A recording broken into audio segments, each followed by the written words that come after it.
Muy buenas noches, estimados alumnos. Como es costumbre, la Facultad de Derecho de nuestra Universidad San Martín de Porres les da la más cordial bienvenida. En esta ocasión, con oportunidad de llevarse a cabo la tercera jornada de Derecho Penal y Derecho Procesal Penal, organizado por el Centro de Estudios de Derecho Penal de nuestra facultad.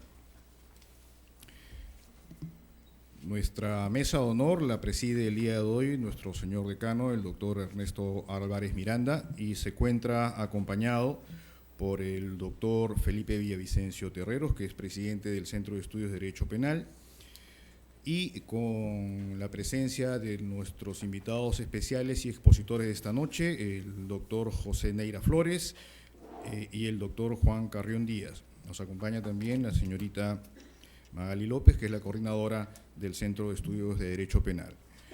Con la finalidad de dar inicio a esta jornada académica, vamos a dejar en el uso de la palabra al doctor Felipe Villavicencio Terrero para que dé el inicio del día de hoy. Con ustedes el doctor Villavicencio.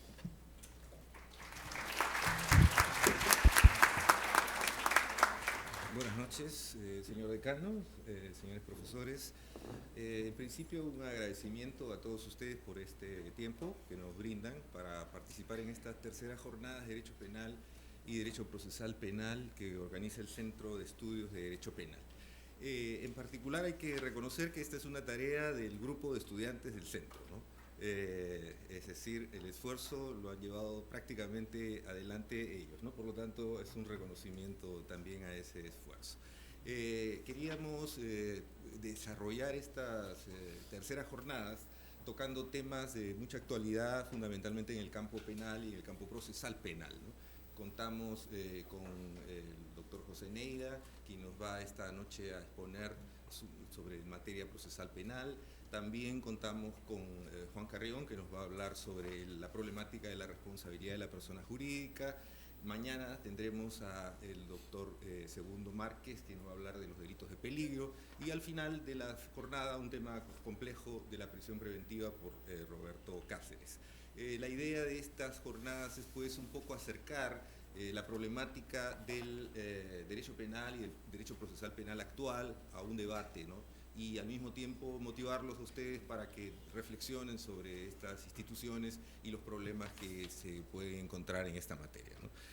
Yo solamente quiero darles unas palabras de bienvenida a este evento y ojalá que puedan ustedes disfrutarlo, así como nosotros, del derecho penal y el derecho procesal penal, y damos entonces de esa manera inicio a estas jornadas. Muchísimas gracias.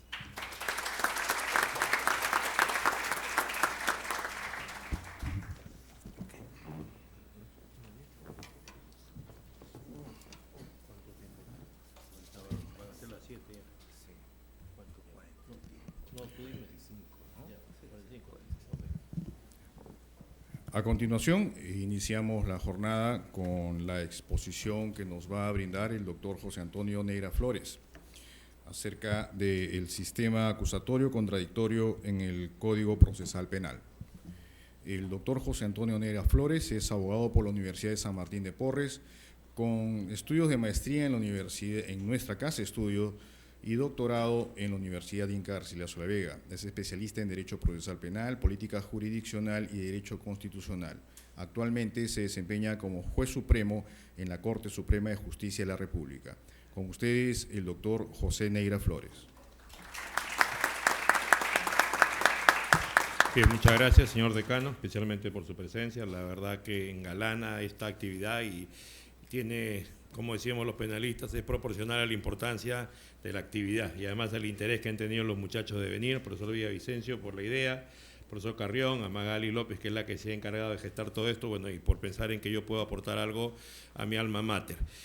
Nosotros estamos en un proceso penal de reforma, arrancó en julio del año 2006, son 33 Cortes Superiores de Justicia que hay en el Perú y en 27 está el 100%.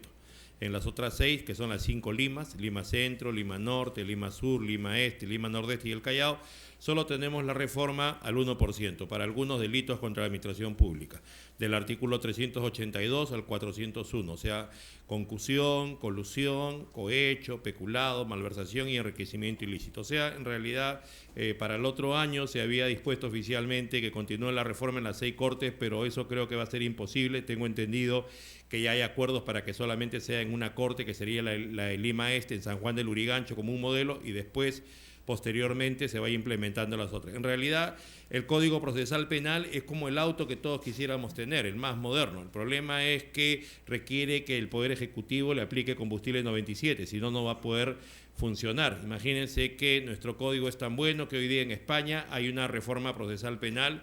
Ellos tienen un código de enjuiciamiento criminal de 1882 y el insumo principal es el Código Procesal Penal de Perú, de un país del sur del mundo. Imagínense ustedes por qué tendrían que pensar. Y eso tiene que ver justamente en el tema del modelo del código. ¿Por qué? Porque se supone que nuestro código es un... Creo que acá ha habido un error, porque hemos mandado otras diapositivas de sistema acusatorio contradictorio, pero bueno, en los mejores eventos se manejan otras cosas. Magali, te mandé una diapositiva de sistema acusatorio contradictorio, acá han puesto otras cosas. Pero bueno, seguimos. El asunto es que el modelo del código es un sistema acusatorio contradictorio, sistema acusatorio contradictorio. Se ha confundido mucho que nuestro código sería un sistema acusatorio adversarial, pero no, el sistema acusatorio adversarial es típico de países anglosajones, de Estados Unidos, de Inglaterra, de Canadá, de Australia. Nuestro sistema tiene un origen europeo continental, para empezar, porque son 3 las fuentes del Código Procesal Penal: España, Francia, Alemania, Portugal e Italia, y también hemos tomado algo de algunos países que han tenido una reforma procesal penal antes que nosotros, como por ejemplo Chile, tiene una reforma del 2000, Colombia tiene una reforma del 2004, Costa Rica también del año 2006, y entonces ellos nos han servido como fuentes para ver algunas instituciones que ellos tienen. Pero también hemos tenido un código procesal penal tipo para Iberoamérica que lo hicieron 3 grandes maestros, que son Julio Mayer, que es un profesor argentino de más o menos hoy de unos 85 años de edad, Ada Pellegrini Grinover, que es una profesora brasileña, y Jaime Bernal Cuella, que es un profesor colombiano. O sea, de ese código procesal penal tipo para Iberoamérica, todos los países de Latinoamérica y Centroamérica hemos tomado un poco en lo que se adecúa a nuestra constitución política, en lo que se adecúa a nuestra idiosincrasia y a los problemas propios que tenemos. Pero también hemos tenido un gran caso. A partir de agosto del año 2000, se cayó un gobierno, se exhibió un video. Entonces lo que pasó ahí es que nos preguntábamos si es que con el Código de Procedimientos Penales del 40, que en Lima sigue vigente al 99%, podíamos procesar un caso que los actores eran los altos cargos públicos y privados, era un aparato organizado de poder encabezado por un presidente y su asesor, y la respuesta fue que ese código no servía ni siquiera para casos comunes, y por lo tanto a partir del 21 de diciembre del 2000 empezamos a cambiar el Código de Procedimientos Penales del 40. O sea, el caso Fujimori y Montesinos nos ha hecho modificar 100 artículos del Código de Procedimientos Penales del 40, desde el 21 de diciembre del 2000 hasta julio del 2004, y esas han sido las fuentes para el Código Procesal Penal 957, o sea, 3. 1, europeas continentales; 2, Código Procesal Penal tipo para Iberoamérica; y 3, tiene que ver con este caso Fujimori y Montesinos. Por eso es que les interesa en esta oportunidad a España tomar como modelo a nuestro caso, a nuestro código, porque sirve para justamente procesar crimen organizado.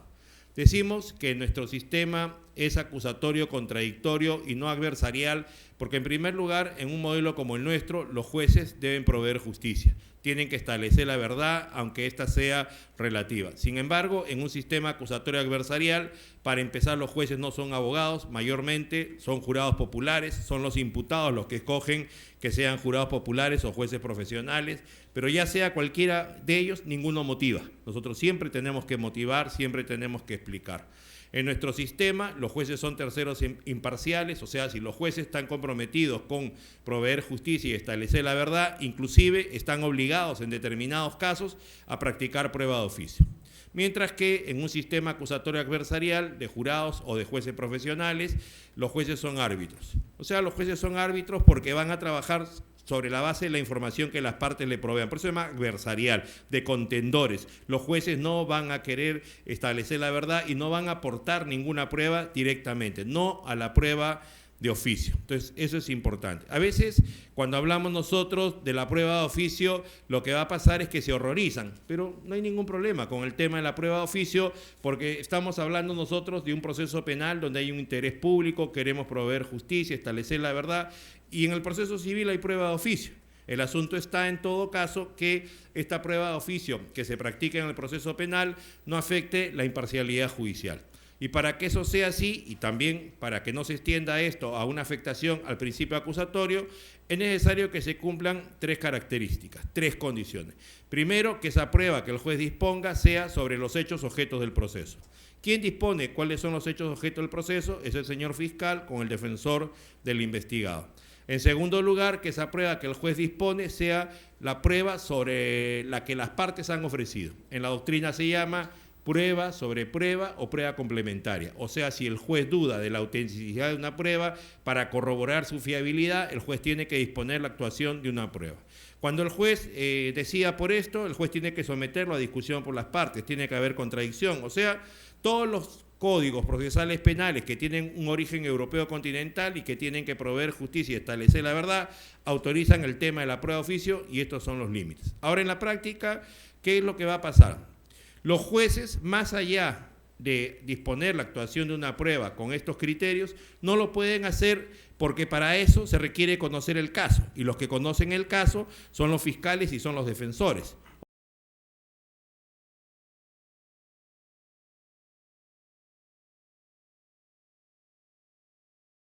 Orales, y si tuviésemos que hacer una estadística en la realidad, en los 9 años de Código Procesal Penal o en el modelo antiguo, estableceríamos que ni en el 1% de casos los jueces disponen la actuación de prueba de oficio. O sea, al final es una discusión eminentemente teórica. Otra diferencia que hay tiene que ver con el tema de la valoración de la prueba, el sistema de valoración de la prueba. En nuestro caso se llama sana crítica, tiene 3 componentes: conocimientos científicos o técnicos, reglas de la experiencia o reglas de la lógica. En un sistema acusatorio adversarial, el sistema de valoración de la prueba se llama íntima convicción. O sea, es lo que en conciencia el jurado popular estime, no tiene que dar ninguna explicación, mientras nosotros sí tenemos que dar el máximo de explicación. Por ejemplo, se acaba de producir la semana pasada, ha sido el juez un escándalo por un auto que ha dictado una jueza, ¿no?, en un caso de prisión preventiva, donde, diría yo, aplicando las reglas de litigación oral, una imagen habla más que 1000 palabras. Hemos visto en unos vídeos, en unas fotos, que 52 sujetos estaban de cara al piso en el interior de un inmueble, la policía los había aprehendido y la intención, ¿cuál era? Era despojar de la posesión del inmueble a los dueños que lo ocupaban. Sin embargo, la jueza, ante el pedido de prisión preventiva del señor fiscal, miren lo que dice: que esta judicatura considera que, si bien es cierto en el presente caso existen elementos que vinculan a estos procesados con los delitos que son materia de investigación, usurpación y daños, para instaurar proceso penal en su contra, sin embargo, dichos elementos no resultan ser suficientes para dictarse una medida de carácter excepcional y de última ratio, como es la prisión preventiva.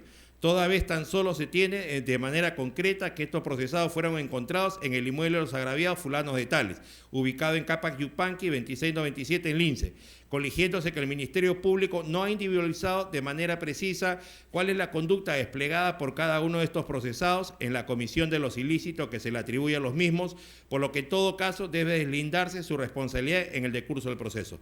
Cuando los han intervenido en el interior del inmueble, todos que tenían combas, tenían cinceles, tenían soldadura para poner una puerta de metal. La cuestión es, ¿para qué han entrado al inmueble? ¿Han entrado para hacer turismo o han entrado para despojar de la posesión a las personas que están en el interior? Y entonces, ¿eso cómo se denomina? ¿En qué calidad están? ¿Qué más quiere la señora jueza? ¿Qué otra clase de individualización? Se supone que el proceso tiene grados del conocimiento. Al comienzo estamos hablando de sospechas, por eso se abre un caso, el caso continúa, vamos a ir a un juicio porque hay probabilidad y vamos a condenar porque hay certeza. Se entiende que las diligencias preliminares sirven solo para practicar actos urgentes e inaplazables. Ya lo hemos encontrado adentro, con esta cantidad de armamentos no es más que suficiente para probar que era una coautoría de un delito de usurpación y daños. Entonces, pero sin embargo, ven ustedes cómo hay un problema de motivación, y yo les decía que acá lo que la jueza ha hecho es infringir las reglas de la experiencia y las reglas de la lógica. O sea, el hombre medio que puede pensar si es que ingresan 52 personas sin autorización del dueño a un inmueble y estamos hablando del delito de usurpación. Por el alto número es agravado, por el uso de armas es agravado. Entonces, ¿qué más se puede pedir en el caso? ¿Me entiende? Entonces, esto es una afectación absoluta de este tema. ¿Cómo será que nosotros estamos regulados por el tema de la motivación? Que inclusive el Consejo Nacional de la Magistratura en mayo del 2014 ha sacado un precedente vinculatorio en una ratificación de un fiscal provincial de Lima Este, cuyo apellido es Villasís Rojas. Este precedente 120-2014 lo que nos dice es que son 4 criterios que hay que cumplir para saber si una sentencia o un auto está bien motivado, y a tono con el artículo 122 del Código Procesal Penal para saber si un requerimiento o una disposición de un fiscal también lo está. En primer lugar, se supone que esa resolución del juez o disposición del fiscal debe demostrar que ha comprendido el problema. En este caso, la jueza comprendió el problema, por ejemplo. La comunicación tiene que ser clara. En segundo lugar, tiene que haber un uso adecuado de las reglas de la experiencia y de la argumentación. No lo está haciendo. Es más, fíjense, le voy a leer otro párrafo para que se den cuenta que esto es muy grave. ¿Por qué? Porque a continuación lo que la jueza va a decir, bueno, como falta un requisito para la prisión preventiva, que es el de fundados y graves elementos de convicción del delito y la vinculación del imputado, ya no voy a trabajar el tema del peligro procesal. O sea, si hay posibilidad de sustracción o perturbación a los actos de investigación, cuando cualquiera sabe que si la jueza va a declarar infundado la prisión preventiva, en su reemplazo tendría que imponer una comparecencia que puede ser con restricciones, y por eso es obligatorio también saber si hay peligro procesal o no hay peligro procesal, porque son 7 restricciones y cómo escoges una u otra está en función al alto peligro procesal, y eso va a depender entonces de cuál sea este. Entonces fíjense ustedes que es gravísimo esta situación. Conclusión, el asunto está en que esta circular 120-2014 del CNM establece también que haya congruencia. O sea, si le estamos pidiendo algo al juez, el juez no puede resolver otra cosa. Y por último, que haya un uso que sea racional de la fundamentación jurídica, de la doctrina y de la jurisprudencia. El CNM, antes de esta resolución, le da medio punto a los jueces y fiscales por citar jurisprudencia, por citar doctrina. Si ustedes leían una sentencia o un auto, se iban a dar cuenta que de 50 hojas que tenía, 30 estaba dedicado a eso, cuando lo que uno quería saber era si lo iban a condenar a su cliente o lo iban a absolver. Y sin embargo tenía que leer a Yacos o a Roxín, tenía que leer a Vicente Jimeno Centra, a los profesores nacionales, cuando era motivación de disco duro. Decimos que no hay papel, que no hay tinta, sin embargo estamos perdiendo en cosas periféricas. Lo normal en nuestro país, del 100% de casos, es que el 95% de delitos sean los mismos.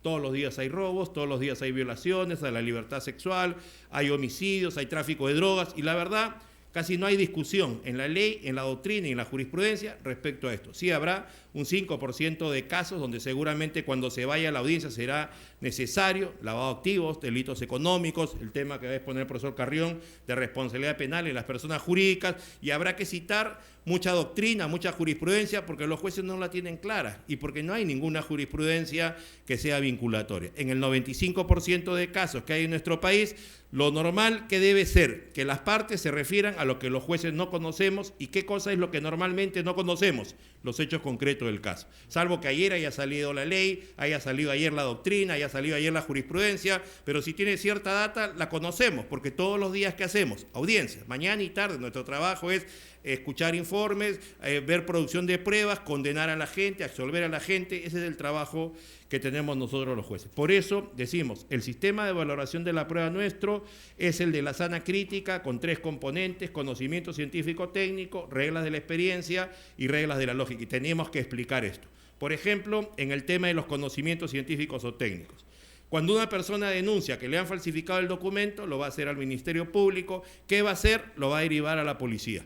¿La policía qué dice? El documento es falso. ¿Qué hace el señor fiscal? Acusa. ¿Qué hacen los jueces? Condenan. Supongamos que se denuncia un secuestro. Se denuncia un secuestro, la señora dice, él me secuestró, el imputado niega. el fiscal le pregunta a la policía, ¿tiene algún indicio? Sí, en el interior del vehículo que la señora dice la secuestraron, hemos encontrado una huella dactilar. ¿De quién es? Del imputado. ¿Qué dice la fiscalía? Corroborada la sindicación del agraviado, acusa 30 años y los jueces condenan 30 años. En los delitos sexuales, la menor dice, él me violó, el imputado niega. ¿Qué dice el fiscal? La pericia psicológica que arroja, estresor sexual, producto de una agresión sexual, acuerdo plenario penal de la Corte Suprema. Tenemos 140 jurisprudencias vinculatorias penales en el Poder Judicial, entre penales y procesales penales. Está fuerte el tema. De tal manera que una de las primeras es la 2-2005, que se refiere al valor de la declaración de agraviados y testigos, también imputados, cuándo es más alta o cuándo tiene menos valor. ¿De qué depende? Que se cumplan 3 criterios. Primero, que no haya inconsistencia, que sea uniforme. Segundo, que no haya incredibilidad subjetiva, que no se piense que hay una imputación falsa a cambio de algo. Y tercero, que haya prueba periférica. Y justamente estas pericias son las que estaríamos utilizando como tales. Fíjense ustedes, hace 3 años, yo estoy 7 años en la Sala Penal de la Corte Suprema. O sea, somos la última instancia. Vemos casaciones de todo el Perú, 7 años, y también recursos de nulidad. Entonces llega un caso que se llama acción de revisión, hace 3 años. Se condenó a un señor a 30 años de pena privativa de libertad por delito sexual en perjuicio de su hija. Ya era cosa juzgada, instancia plural, 9 años preso. 9 años preso el señor. Habla con un abogado, el abogado empieza a hacer una investigación y descubre que su hija, después de que le imputó al padre, 2 años después, le imputa a otro también la violación a la libertad sexual. ¿Y saben qué va a pasar? 2 médicos legistas del Ministerio Público en esta oportunidad dicen que la niña es virgen, cuando 2 años antes había dicho que estaba deflorada. ¿Esto cuándo lo descubre el abogado del condenado? 9 años después. Lo plantea ante la Corte Suprema, se llama acción de revisión, es una excepción a la cosa juzgada. Nosotros lo vemos y decimos, ¿cómo van a haber 2 pericias médicos legales? 2 médicos legistas hace 9 años dijeron que la chica estaba deflorada vaginalmente. 2 años después dijeron otros 2 médicos legistas, en un caso espontáneo, no se fabricó, que era virgen. Conclusión, declaramos fundada la acción de revisión, dispusimos que hay un nuevo juicio oral y terminó absuelto. Bueno, pensamos que era un hecho aislado, pero eso ya que nos demostraba que nosotros no podemos confiar en la solvencia científica o técnica de las pericias, salvo que hagamos un control que sea riguroso. Pero hace 2 semanas hemos vuelto a ver otra acción de revisión, esta vez no era el papá, era el tío, y ha pasado lo mismo. Conclusión, lo que les quiero decir es que no es un acto de fe. Se supone que acá no se trata de que creamos en esos informes que se llaman pericia, porque los que lo otorgan sean funcionarios públicos. Tendríamos que preguntarnos que los funcionarios públicos no se equivocan. Lo segundo es, ¿hay corrupción o no hay corrupción? ¿Me entienden? Este mismo problema pasó en los Estados Unidos de Norteamérica. Y a partir del año 93, la Corte Suprema norteamericana en Estados Unidos es el país donde más investiga, donde más hay ciencia. A partir del año 1993, la Corte Suprema, desde 2 sentencias, el caso Dauber versus Merrell y el caso Frey, ha establecido determinados criterios para establecer si las pericias tienen un alto valor o no, si son científicas o no. ¿Cuáles son esos criterios? En primer lugar, se considera que este es un tema de epistemología. O sea, el curso que más le gusta a ustedes es metodología de la investigación, ¿no? El primer curso. Entonces, este es un tema de epistemología. Por lo tanto, lo que se tiene que demostrar en el caso es que el método que se ha utilizado es el más racional para llegar a ese resultado y los márgenes de error son pocos. ¿Eso de qué va a depender? De quién lo hizo, cuál es su cientificidad, su tecnicidad, y eso quiénes lo pueden saber, la comunidad científica, la comunidad técnica. En cuarto lugar, se ha aplicado en casos concretos, se ha validado. Y quinto, se siguieron esos pasos en esta pericia. Si es así, entonces tiene la máxima confiabilidad. Si no es así, no se puede confiar en ella. Fíjense ustedes, el 2009 en Estados Unidos y Norteamérica se publica un trabajo de investigación científica en inglés en 1.200 páginas, 2009, hace 6 años. ¿Y sabe qué concluye? Que la pericia dactiloscópica no es científica. Y acá seguimos condenando a la gente por las huellas dactilares. ¿Qué dice? Que la pericia grafotécnica no es científica. Y acá seguimos haciendo lo mismo. ¿Se dan cuenta cómo estamos de atrasados? Por lo tanto, el ideal sería que los jueces, que los fiscales y que los abogados, cada uno contemos con un epistemólogo. Pero como no tenemos recursos, no es posible materialmente. ¿Qué tenemos que hacer? Prepararnos cada uno de nosotros para hacer preguntas adecuadas, para controlar la rigurosidad, la solvencia de estos informes. Pueden ser psicológicos. En psicología es peor. Nosotros, desgraciadamente, lo utilizamos bastante para los delitos sexuales, tanto a las menores como a los imputados. Acabamos de tener el jueves, creo que ha sido el jueves 3 de septiembre, hemos tenido el 9º acuerdo plenario penal en la Corte Suprema, hemos tenido una audiencia pública, hemos estado los 10 jueces penales de la Corte Suprema y justamente una entidad femenina, el DEMUS, nos ha planteado que ahora en los delitos sexuales se establezca una pericia de credibilidad de las declaraciones de los testigos. Y la pregunta es la siguiente, ¿tenemos capacidad de que eso sea así? Les voy a contar algo. Esas pericias se llaman pericias psicológicas forenses. Las pericias que hacen los psicólogos en los casos judiciales se llaman pericias psicológicas forenses. ¿Saben cuántos psicólogos tiene el Ministerio Público en el Perú? Tiene 300. ¿Saben cuántos tienen el postítulo de forense? No lo tienen ni 5. ¿Por qué? Recién la Universidad Nacional Federico Villarreal ha empezado a enseñar esa segunda especialidad. Recién. Y hay otra universidad que les pregunta a ellos, ¿cuántos años tiene usted haciendo eso? 5 años, si tiene 5 años le doy el diploma, le cobro tanto y le doy el diploma, les convierte en sicarios. O sea, si ha sido mala la práctica como psicólogos haciendo pericias, igual cree que formalmente le da ese documento para que continúe haciendo lo mismo. Entonces el asunto está, número 1, para empezar, no tienen la especialidad. Segundo, la técnica cuando se utiliza o se practica esta clase de pericia es la de la entrevista y observación. O sea, el psicólogo, hable o no hable, te está mirando y ya te está estudiando. El asunto está, entonces, ¿de qué va a depender de que tenga la mayor solvencia científica? Va a depender de que, aparte de que sea forense, haya sido entrenado permanentemente. ¿Y qué pasa? En la escuela del Ministerio Público no han hecho capacitaciones para ellos. Por lo tanto, tenemos dos debilidades en esta clase de temas. Salvo algunos psicólogos o psiquiatras del Ministerio Público que también son profesores universitarios, que tienen una excelente formación, pero la mayoría no lo son y por lo tanto, ¿dónde está el tema de la confiabilidad? Si ustedes trabajaran en el área penal permanentemente, se darían cuenta que casi todas las pericias son iguales. A veces se equivocan, inclusive ponen el nombre del anterior peritado. Es más, abajo dice, hemos practicado el test de Rorschach o el test de Macover. Nunca, ni el juez, ni el fiscal, ni el defensor piden esos test. La secretaria es la que rellena todo en el contenido. ¿Y qué si se ha equivocado al transcribir? Las conclusiones. Lo que hacemos es, ya les dije, ¿qué dice el señor fiscal? ¿Qué dice la menor? Se indica, tiene menos de 14 y dice que él la ha violado. ¿Qué dice él? Él niega. ¿Qué dice la pericia psicológica a la menor? Estresor sexual producto de una agresión sexual. ¿Qué dice el fiscal? Acreditado. Si tiene de 10 a 14, la pena es de 30 a 35 años. Acusa 30 años. ¿Qué hacemos los jueces? Condenamos. Entonces la idea es que hoy día, cuando hablamos nosotros en el sistema acusatorio contradictorio, que es del Código Procesal Penal 957, ¿cuál es el sistema de valoración de la prueba? El de la sana crítica. Tiene 3 componentes: conocimiento científico-técnico, reglas de la experiencia y reglas de la lógica. Cuando hablamos de conocimiento científico-técnico, tenemos que exigir la mayor cantidad de información para confiar en la solvencia científica o técnica. O sea, no debemos aceptarlo como un dogma. No importa quién lo haga tiene que explicarnos por qué tenemos nosotros que darle la validez que corresponde. Y les pongo un ejemplo de otra área.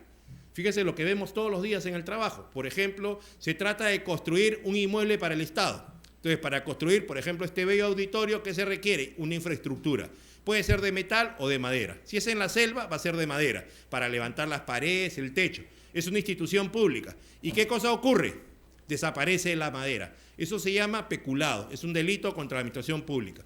Y como es un peculado, hay que establecer la gravedad del delito.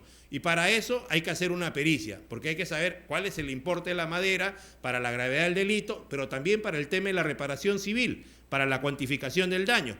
A ver, pregunten ustedes en Lima, normalmente, ¿a quiénes se designa como peritos? ¿Saben a quiénes? A contadores públicos. ¿Qué les dije que había desaparecido? Madera. ¿Qué disponen que se haga? Una pericia contable.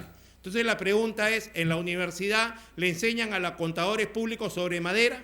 ¿Saben ustedes que la madera no se mide por metros, se mide por pies y que tiene distintas características? Entonces, ¿es idóneo que sea un perito contable quien haga esta pericia sobre madera para saber qué importa la cantidad de madera? Uno, no. Aparte, ¿tiene que ser una pericia contable o tiene que ser una tasación la que se tiene que hacer? para que se den cuenta lo mal que estamos en estos temas. Ahora, lo que yo les estoy planteando no es para mi área, es para todas las materias, penal, civil, laboral, o sea, estos requisitos, como les digo, hay muchos autores hoy día, la máxima autoridad, el gurú, es un profesor de 70 años de edad, italiano, de la Universidad de Pavia, Michele Tarufo. Entra en internet, busquen Michele Tarufo, él es el gurú de la prueba científica, la prueba técnica, y hay mucha gente también en España que está trabajando estos temas, como son Manuel Miranda Strampes, que es fiscal ante el Tribunal Constitucional, Xavier Abel Luch, que es director del Instituto de Probática, Derecho Probática, de la Universidad de SADE, tenemos a Jordi Ferrer Beltrán. Entren en internet, van a encontrar información gratuita con la cual pueden ustedes encontrar inclusive traducida la sentencia que yo les estoy indicando del caso Daubert versus Merrell. No es que me quiera hacer propaganda, pero el 14 de julio de este año he publicado 2 tratados de Derecho Procesal Penal y lo fuerte es el tema de la prueba. También pueden revisar mi tratado que está en la biblioteca, lo he puesto a disposición de todos ustedes para que vean 438 libros he utilizado para hacerlo y tienen ustedes la cita, la bibliografía, para que todos ustedes puedan conocer a los grandes maestros que hoy día trabajamos los temas de la prueba y los temas de sistema de recursos que son los talones en la reforma procesal penal. Mucho se ha hablado de litigación oral, de etapas del proceso, estamos trillados en eso, pero el punto más flaco, ¿cuál es? El tema de la valoración de la prueba. Normalmente los jueces y fiscales lo que hacen es citar nada más qué pruebas se actuaron, hacer un resumen de todo y al final dicen, por lo tanto, está aprobada la responsabilidad y no se valora absolutamente nada. Entonces, cada vez que haya pericia, más o menos en un 20% de delitos hay pericia, hay que aplicar entonces estos criterios del caso Daubert versus Merrell. Pero en todos los casos hay testimonios, hay declaraciones de imputados, de denunciantes, y ahí tenemos que aplicar lo que se llama reglas de la experiencia y reglas de la lógica. Por ejemplo, ¿qué pasaría si a mí me imputan un delito con un coimputado de 20 años de edad? Nos imputan que los dos le hemos robado a la novia de un alférez de la policía. La novia de un alférez de la policía, ¿qué edad tendrá? Unos 20 años más o menos. El alférez de la policía, ¿qué edad tendrá? 22, 23 años. ¿Qué capacidad física tendrá el alférez de la policía? Muchacho, acaba de salir, la máxima seguramente. ¿Qué dicen? Mi coimputado de 20 años de edad le ha golpeado la mano y le ha quitado con mucha fuerza la cartera y que yo estaba a la expectativa para evitar que le puedan sustraer la cartera. Sin embargo, cuando los dos declaramos, decimos todo lo contrario. Lo que decimos es que yo, Neira, fui quien con fuerza le quité la cartera a la chica y fui tan veloz que el alférez de la policía no me pudo capturar. Y que mi coimputado de 20 años de edad estaba a la expectativa para que no me capture. Porque mucho se ha hablado en la reforma procesal penal también sobre la oralidad, ¿no? Como si la oralidad significara que uno puede ir a la oreja de un juez y decirle quiero tal cosa y el juez va a proveer, cuando todo es escrito. En el Código Procesal Penal el expediente no ha desaparecido ni va a desaparecer. ¿Para qué etapa? Para la investigación preparatoria. Fiscales o abogados que quieran algo tienen que pedírselo por escrito al juez, porque el juez tiene la obligación de calificar la admisibilidad del pedido y después tiene la obligación, si es que pase ese filtro, de ponerlo a disposición de la otra parte para que se prepare a la audiencia. Si hace mal la argumentación escrita, el juez va a declarar inadmisible este pedido. O sea, hay que tener cuidado también, porque la verdad creo que habría que uniformizar la capacitación de los profesores para que el discurso sea paralelo y más bien no haya confusiones. El sistema acusatorio nuestro es un sistema acusatorio contradictorio, no es un sistema acusatorio adversarial, no es anglosajón como muchos lo dicen, por falta de formación, no han leído conceptos, o sea, ni siquiera han leído los 566 artículos del Código Procesal Penal, menos han leído manuales de Derecho Procesal Penal o tanta jurisprudencia que nosotros tenemos. Entonces, ¿qué va a pasar? Se supone que yo, cuando declare que yo fui el que le jalé con fuerza la cartera a la novia del alférez de la policía, lo voy a decir con la misma expresión oral y corporal con que vengo hablando.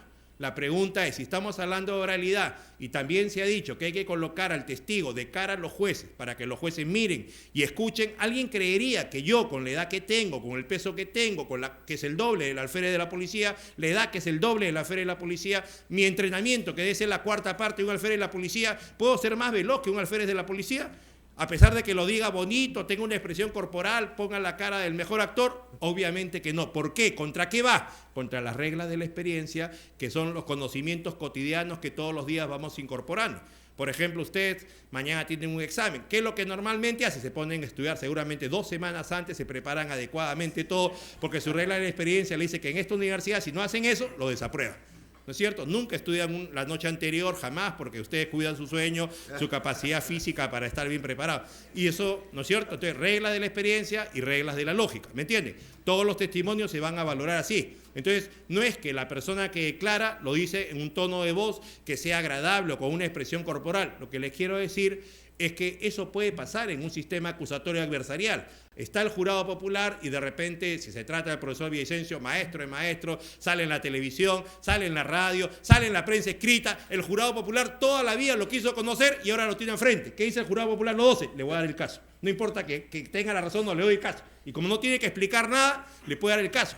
Pero si yo, por la misma simpatía que tengo al profesor, le doy el caso, termino denunciado por prevaricato y la pena es de 4 años a 15 años si es que no tiene la razón y puedo terminar preso. Entonces, esa es la diferencia de jueces profesionales, que tenemos que motivar nuestras decisiones, mientras que el jurado popular te puede dar un caso si te ve con un terno azul, con una camisa blanca, con una corbata roja, o si eres un tipo que es mediático. ¿Por qué? Porque no tienen ninguna obligación de explicar por qué toman una decisión. Son diferencias de modelos. No es que nuestro modelo sea el mejor que ellos, sino que si ustedes van a la biblioteca de los sistemas acusatorios adversariales, Estados Unidos, Inglaterra, la mitad de los libros están de acuerdo con ellos, porque dicen otros del pueblo, cómo no se van a dar cuenta si se ha cometido un delito. Pero la otra mitad de libros habla mal de su sistema, igual que los nuestros. Hay gente que está de acuerdo con nuestro modelo, hay otra gente que no está de acuerdo. Lo que pasa es que tiene que adecuarse a nuestra Constitución, a nuestra idiosincrasia, y tiene que adecuarse a los problemas reales. Entonces, eso es importante. Ya saben, ¿cuál es el sistema de valoración de la prueba que tenemos? Que casi no se enseña,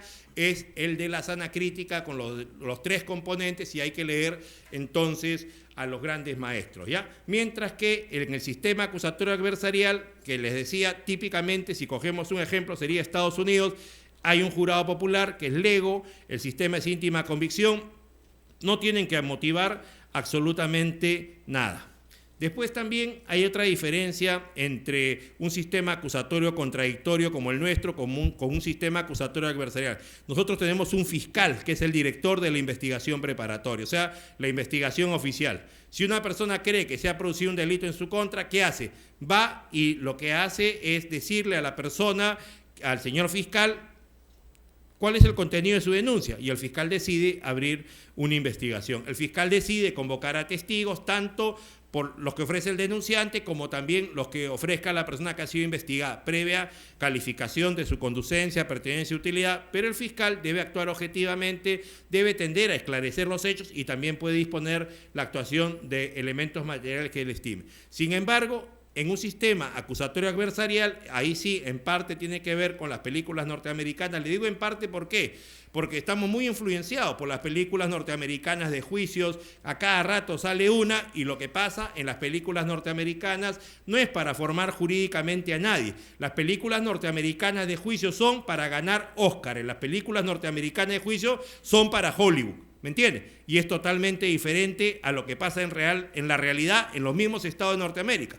O sea, allá no es que el fiscal y abogado camine por toda la sala de audiencia, porque para empezar, igual que acá, frente a donde está el órgano judicial hay un par de mesas, en el medio hay un atril, y el que tiene que hablar, como este es el atril, uno se para, habla y después toma su posición. O si no, uno se para, interroga y después regresa a su posición. O sea, lo que pasa es que qué aburrido sería ver una película así, como si fuera un juicio de verdad. Entonces hay que tener cuidado con ese tema, ¿no? Acá al comienzo, el 2004, cuando empezábamos a capacitar, 2 años antes de que empiece la reforma procesal penal en Huaura, puras películas norteamericanas nada más. Ahora ya nos hemos dado cuenta que hay que tener cuidado con eso, que es diferente. ¿Conforme? Entonces, la cuestión es que allá en Estados Unidos y Norteamérica, le decía que en esta parte de las películas sí lo podemos usar. Si se descubre un cadáver, ¿qué va a pasar? ¿Quién va a llegar? La policía. ¿Qué va a hacer? Le va a preguntar a la gente si alguien vio, si sabe algo, y no va a haber una sola acta escrita. La investigación es informal. Nosotros no. Nosotros todas las declaraciones, actas de registro personal, acta de registro domiciliario, todo es en papel. Todo va a ser en papel. ¿Por qué? Porque se supone que en el juicio vamos a tratar que la persona que es testigo vaya al juicio, pero si es imposible materialmente, está muerto, está amenazado, está enfermo, ya no vive en el lugar, no hay recursos para que declare, pero lo hizo en investigación preparatoria, lo que vamos a hacer es, después de que se produzca lo que se llama la prueba personal, solicitarle al señor juez que nos admita la oralización de medios probatorios, y eso se va a leer. ¿Por qué? Porque ya les digo acá, lo que se quiere en un sistema acusatorio contradictorio es que el juez provea justicia, que establezca la verdad, y para eso debe contar con la mayor cantidad de información. En principio, tratar de poner al testigo de cara al juez, y si no es posible, se va a pedir que se oralice su declaración. Si está en audio, que se escuche; si está en video, que se visione, pero la idea es que el juez cuente con esa información. Una vez que se lea, por ejemplo, el fiscal y el defensor van a hacer una discusión y después los jueces están formando su convicción. Claro, en un sistema acusatorio adversarial, para ellos el papel no habla, el papel no se interroga, el papel no se ruboriza, y por eso ellos no levantan actas. Allá el fiscal, la policía, el abogado defensor del investigado, cada uno por su cuenta empieza a averiguar, y allá no hay elementos de convicción. Allá toda la prueba se produce realmente en un juicio oral continuado en forma consecutiva. Nosotros en parte tenemos eso, pero también tenemos lo que se llama la prueba preconstituida y la prueba anticipada, ¿okay? que es diferente en esos términos. También acá viene un tema de litigación oral. Acá también tenemos ahora en el curso de especialización litigación oral. En el único curso que yo enseño en pregrado, en Derecho Procesal Penal 2, tenemos una parte también en mi curso que es todas las etapas del proceso de litigación oral. Entonces, ¿quién no ha recibido alguna capacitación de litigación oral? Pero la pregunta es, ¿la litigación oral qué origen tiene? Si ustedes buscan el Código Procesal Penal, en los 566 artículos no encuentran esa denominación. Tampoco encuentran teoría del caso. ¿Por qué? Porque ¿cuál es el origen? Anglosajón. ¿Y el origen de nuestro código cuál es? Europeo continental. Entonces son dos sistemas procesales en pugna. No se llevan, son totalmente diferentes. Por lo tanto, no se utiliza ese lenguaje.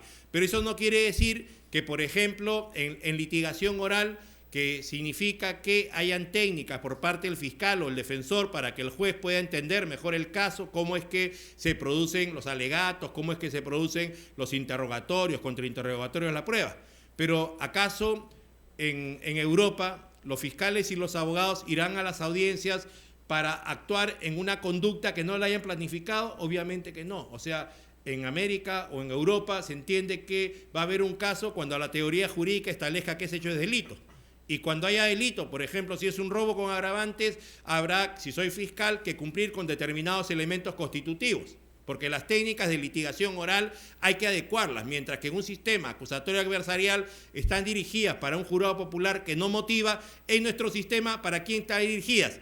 Para los jueces profesionales que sí van a motivar a través de la sana crítica con los tres componentes, y esa es la gran diferencia. O sea, yo como fiscal o defensor tengo que tener una visión, una meta, y ponerme en la cabeza del juez al final del caso, porque yo como fiscal quiero que se condene, y el juez, la prueba que le voy a ofrecer, la va a valorar a través de este criterio. Y de esa manera yo ya sé si voy a ganar el caso o no voy a ganar el caso. Entonces eso es un plan, es una estrategia, es una brújula que me va a conducir desde el comienzo hasta el final.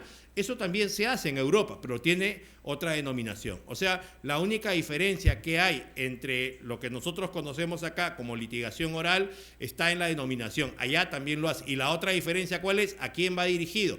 En Estados Unidos, por poner un país, al jurado popular. Acá siempre va a ser a jueces profesionales que tienen la obligación de explicar y de motivar. Entonces, eso es lo que es importante. Ya habíamos adelantado en el tema de la oralidad, que a pesar de que se habla mucho que esta reforma procesal penal lo es, la máxima intensidad de la oralidad es en el juicio. Ahí sí no hay expediente, pero en la investigación preparatoria hay expediente siempre. Incluso la Fiscalía lo tiene a cargo. Ahora, utilizando un término chileno, hablan de carpeta, pero es un expediente. Ahí están todas las diligencias preliminares. Entonces, ¿qué tienes que hacer? Pagar 20 centavos al Ministerio Público para que te dé una copia de cada uno de los elementos de convicción. Entonces, cada uno tiene la información por su cuenta. Pero les decía, entonces la máxima intensidad es el juicio oral, pero en las etapas iniciales vamos a ver que hay situaciones en las cuales todo es escrito. O sea, primero el fiscal pide una detención preliminar, por ejemplo. Es un caso fuera de flagrancia. ¿Cómo le va a responder el juez? También por escrito, y no va a haber audiencia. Porque se supone que acá lo que queremos es tener físicamente detenida a una persona para practicar actos de investigación que sin su presencia no se podrían concretar. Entonces, por eso es que el fiscal le pide al juez una detención preliminar fuera de flagrancia. Va a motivar. Entonces el juez, ¿qué hace? Puede autorizar. Autoriza y se supone que una vez que se ejecute, recién se va a enterar la persona investigada. Porque si le decimos antes que el fiscal está pidiendo una detención preliminar y el juez la declara fundada, sería ineficaz. Ya no lo encontramos nunca. El ejemplo clásico es la señora Pinchi Pinchi. ¿Se acuerdan del caso de Montesinos? ¿Qué pasó ahí? La señora decía, a él hemos estado entregando $5.000 mensuales por 3 años. La pregunta es, ¿basta la sindicación de la señora para detener a alguien preliminarmente o se requiere alguna corroboración? Tiene que haber alguna corroboración. No hay flagrancia, nada he visto cuando le han estado entregando el dinero, pero ¿se puede corroborar? Es muy fácil. Normalmente se sigue la ruta del dinero. O sea, ¿cómo? La cuestión es que los papás son jubilados, se han comprado un par de micros, los hijos de este caballero estudiaban en colegio fiscal, han pasado a un colegio particular, o si tenían más edad, de una universidad del Estado, una particular, nunca viajó en su vida, empezó a viajar, o sea, le pides una explicación de dónde sacó los fondos, no la tiene, conclusión, corroborar la sindicación de la señora, detención preliminar, justificada y detención. Entonces, ¿eso cómo es? Escrito. Vamos a ver otros casos en los cuales va a tener que ser escrito el pedido, pero sí vamos a correr traslado a la otra parte y se va a resolver también por escrito. O sea, no va a haber audiencia. La regla general en el Código Procesal Penal es que hayan 80 audiencias previas al juicio oral. Por ejemplo, la prisión preventiva, la tutela de derecho, la audiencia de control de plazos, la etapa intermedia, en fin. Entonces ya saben ustedes cuál es la diferencia en esta clase de temas. Luego, tenemos una etapa intermedia, ha habido toda una confusión porque al comienzo de la reforma se posicionaron 2 distritos judiciales en su interpretación, La Libertad y luego Arequipa, y se hablaba de la reforma procesal penal del norte del Perú, del sur del Perú. Hoy día, gracias a la jurisprudencia vinculatoria que hemos sacado en la Corte Suprema, interpretando el Código Procesal Penal, está pacífico esto, se está aceptando lo que estamos proponiendo, que es siempre con la finalidad que haya uniformidad, que haya predecibilidad, que haya seguridad jurídica y sobre todo,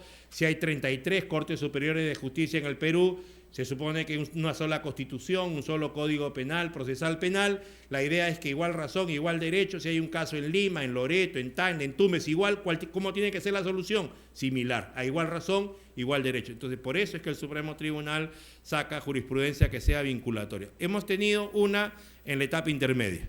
La etapa intermedia es un acuerdo plenario penal respecto al control de acusación, que puede ser formal, que puede ser material. Por este tema de la oralidad, el fiscal hacía su acusación escrita, cumplía estrictamente con el código y se presentaba en la audiencia el defensor público y lo que le decía al juez es que en este momento, como este sistema es oral, voy a plantear mi refutación a la acusación. Conclusión, ¿qué estaba pasando ahí? Primero, que se establece plazo. Los derechos no son absolutos, están sujetos a procedimiento. Si usted no cumple el procedimiento, va a ser inadmisible. Por lo tanto, lo que pasaba era que en la audiencia de etapa intermedia, él quería objetar sustantivamente el requerimiento de acusación. Entonces el señor fiscal no sabía de qué se trataba, no podía prepararse para ejercer contradicción y entonces se ha establecido que eso es inadmisible. Si los abogados quieren cuestionar la acusación escrita del señor fiscal, también lo tienen que hacer por escrito para que el señor fiscal pueda tomar conocimiento de eso. Pero hemos tenido un problema más grave también, siempre en los temas de pericias. La pericia, lo que va a pasar es que algunos jueces en la etapa intermedia digan, admito la declaración del perito, pero no la pericia escrita, pero no los documentos que se utilizaron para hacer la pericia.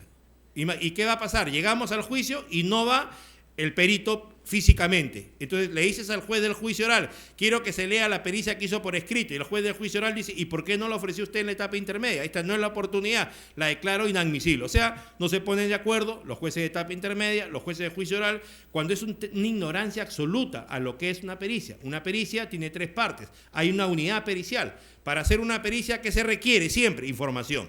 O sea, documentos. Después de eso, ¿qué dice el código? ¿Cómo tiene que ser la pericia? Por escrito. Y para que esa pericia se sustente en un juicio oral, ¿qué tiene que ocurrir? Tiene que ir el perito, salvo que hay una imposibilidad material. Si se produce esto, ¿qué haces? Que se lea la pericia. Entonces, la pericia no es que sean 3 temas diferentes, es una unidad pericial, tiene 3 partes. Los jueces no lo saben, los fiscales no lo saben, los defensores no lo saben. ¿Saben por qué? Porque no tienen formación dogmática en derecho procesal penal. O sea, hay una fuerte preocupación por el derecho penal, hay un desinterés por la dogmática del derecho procesal penal, creen que es cualquier cosa y después van a tener esta clase de problemas en el proceso. Por eso yo le agradezco mucho, decano, el profesor Villavicencio. Yo, la verdad, primera vez que vemos un tema procesal penal en mi universidad, tengo 30 años de profesor. Entonces creo yo que acá, hoy día el tema es la reforma procesal penal, porque además hay otra cosa, además que necesitamos todos ser mejores abogados en el área penal y hay que conocer el proceso penal, porque es una obligación que ustedes como abogados primero conozcan la ley, la doctrina, la jurisprudencia y el caso concreto, ¿me entienden? Y además de que podemos lograr el mejor producto, ¿saben qué pasa? Hay que posicionarnos porque económicamente produce mucho la capacitación en reforma procesal penal, como lo hizo Chile con la Diego Portales, por ejemplo, y creo que sería muy valioso esto. Bueno, luego el sistema de recursos. ¿Cómo es el sistema de recursos? En un sistema acusatorio contradictorio. Nosotros tenemos apelación, tenemos casación, tenemos con actuación de prueba en segunda instancia. En un sistema acusatorio adversarial, si la sentencia es absolutoria, no hay apelación, porque ¿qué apelación vas a hacer si no hay motivación? ¿Qué agravios van a haber? O sea, en los sistemas de recursos hay un principio que se llama dispositivo, o sea, cada parte decide qué sentencia ataca, qué auto ataca, dependiendo de la motivación que haya, y tiene la obligación de expresar agravios. Pero si se trata de una decisión de un jurado popular o de un juez profesional de un sistema acusatorio adversarial, no hay ninguna explicación porque es en íntima convicción, es en conciencia. Entonces no hay recurso de apelación cuando se trata de una sentencia absolutoria. Solo cuando es condenatoria, pero respecto a la determinación judicial de la pena podría haberlo, y entonces eso también es una gran diferencia que hay entre un sistema y otro. Además que en Estados Unidos, por lo menos, no conozco más de estos sistemas acusatorios adversariales, no ha suscrito los tratados internacionales de derechos humanos, por lo tanto no está sujeto a ningún pacto. Y ahí viene un tema. Nosotros tenemos, por ejemplo, la cláusula de no autoincriminación, ¿no? La cláusula, o sea, si el imputado quiere declara, si quiere no declara. Pero ¿qué pasa? En nuestro sistema eso se mantiene porque está en las normas internacionales de derechos humanos. El código concuerda con eso, pero ¿qué se establece? Y eso por el caso Montesinos. El señor Vladimiro Montesinos Torres fue capturado el año 2002 y en las instrucciones del viejo modelo, cuando quería, declaraba, pero solamente en la instrucción, que es reservada, que nadie lo veía. Nunca en el juicio oral. Tuvimos que modificar el año 2002 un artículo 262 del Código de Procedimientos Penales del 40, porque hasta el año 2002 lo único que se podía leer en los juicios era testimonios o pericias, nunca instructivas. El 2002 lo cambiamos para que se lea también instructivas. Y yo les decía, las reformas al Código de Procedimientos Penales del 40, desde el 21 de diciembre del 2000 hasta julio del 2004, que son aproximadamente 100, eran de tránsito porque todas se incorporaron ¿a dónde? Al Código Procesal Penal. Entonces, en el Código Procesal Penal tenemos una norma que permite lo mismo. O sea, si la persona imputada declara en investigación preparatoria y no quiere declarar en juicio oral, entonces, ¿qué se va a hacer? Se va a leer su declaración. ¿Cuánto tiempo tiene el código? 9 años. Nunca ha habido un habeas corpus resuelto por el TC que diga que esto es inconstitucional. Han llegado casaciones donde nosotros trabajamos, hemos declarado inadmisible. En todo caso, si el abogado sabe que esto es así, ¿qué tendría que hacer? Decirle a su cliente al comienzo, mira, compadre, hay una cláusula de no autoincriminación, si tú no vas a declarar, no lo hagas desde el comienzo. Porque si tú declaras en la investigación preparatoria y no quieres hacerlo en el juicio oral, la regla que dice que se va a leer tu declaración. O sea, hay que interpretar el tema de la cláusula de no autoincriminación. ¿Se dan cuenta? En los Estados Unidos de Norteamérica no hay la cláusula de no autoincriminación. Si el imputado quiere, declara, y si quiere, no declara. Pero si declara, está sujeto ¿a qué? A prestar juramento. Si miente, tiene responsabilidad penal, lo que no pasa en nuestro sistema. O sea, es totalmente distinto un sistema acusatorio a un adversarial a un sistema acusatorio contradictorio. En realidad, lo que yo quería, y por eso me interesaba hacer esta conferencia en mi alma mater, era establecer desde el saque que el Código Procesal Penal peruano, el decreto legislativo 957, su origen es europeo continental, es español, es italiano, es alemán, es francés, de Portugal. Tiene también el origen del Código Procesal Penal tipo para Iberoamérica y las reformas que hicimos por el caso Fujimori y Montesinos. El código no tiene un origen acusatorio adversarial, no es anglosajón y por lo tanto esto es muy importante porque además de toda la explicación que he intentado hacer en los 45 minutos que me han asignado, también porque puede haber un problema en la interpretación del código y cuando eso ocurra, ¿a qué fuentes tenemos que acudir? A las fuentes europeo-continentales. El proceso penal en nuestro país está en marcha, trata de encontrar un equilibrio entre garantías y eficiencia. Garantías es que se respeten los derechos de los imputados y eficiencia, que no haya impunidad. Como les dije a ustedes, el código es una gran herramienta, pero dependerá que funcione con la intensidad que requiere la sociedad de cada uno de nosotros y el compromiso que tengamos. Buenas noches. Gracias.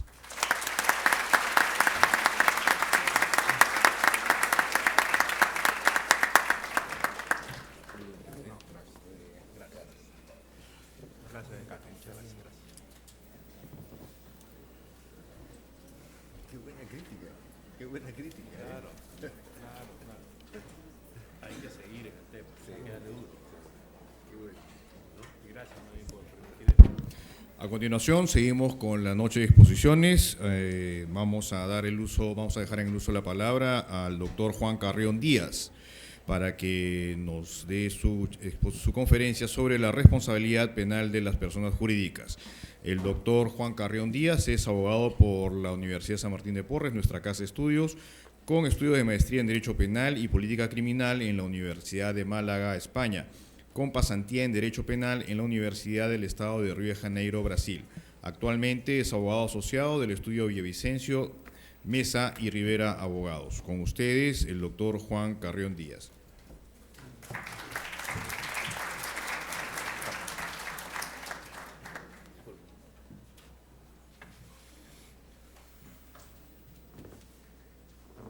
Buenas noches. En primer lugar quiero agradecer por la invitación del centro de estudios. Y sí es un gran honor estar con la presencia de nuestro decano, también con el maestro Villavicencio y con el doctor Neira Flores. Y también a la señorita Magali, ¿no?, por su invitación. Siguiendo con la línea, extrayendo el punto final del doctor Neira Flores, que dice que nuestro sistema procesal no es un sistema, no tiene su origen en el sistema anglosajón, sino en el sistema europeo continental. Eso también podemos llevarlo al tema que me toca exponer, porque el sistema de la responsabilidad penal de la persona jurídica no tiene un origen anglosajón, como muchos creen, sino que tiene su origen en el sistema europeo continental. Bueno, para empezar, esto es un tema engorroso.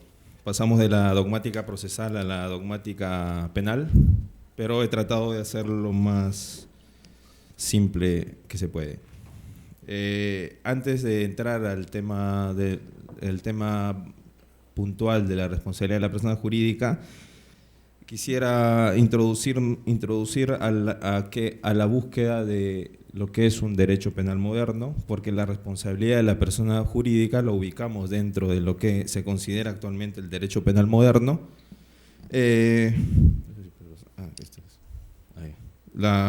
Entonces, la búsqueda de un derecho penal moderno, si a finales del siglo XVIII nos preguntaban qué es el derecho penal moderno, muchos hubiesen respondido que era el derecho penal de la Ilustración, ¿no?, que, como dice Ferraioli, era una de las más grandes revoluciones que se dio en el derecho, ¿no?, que duró de finales del siglo XVIII hasta los inicios del siglo XX.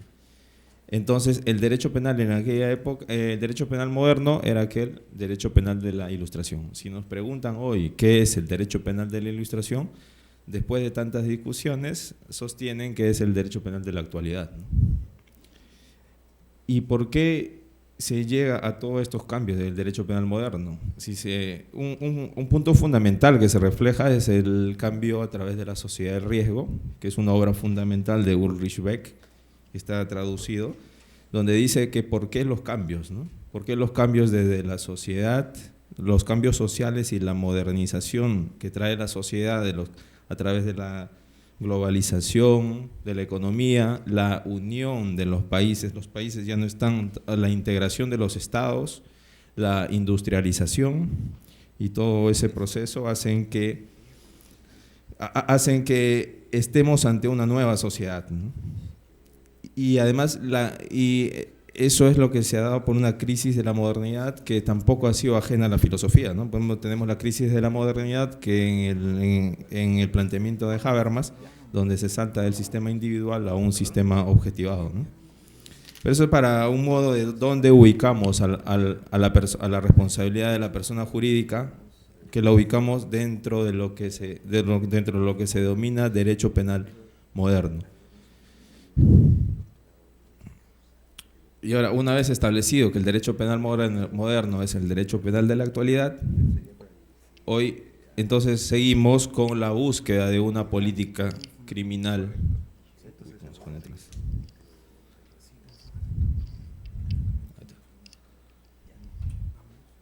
La búsqueda de una política criminal moderna. Si esto es a modo de introducción para ubicarnos en la responsabilidad de persona jurídica. O sea, uno, estamos en un derecho penal moderno y ahora la política criminal, porque la política criminal es para ir los pasos hacia por qué se ha llegado a la responsabilidad de la persona jurídica. O sea, ahora, ¿por qué es importante la política criminal, no? La política criminal establece las pautas del Estado para hacerle frente al crimen. Y hay varias tendencias, ¿no?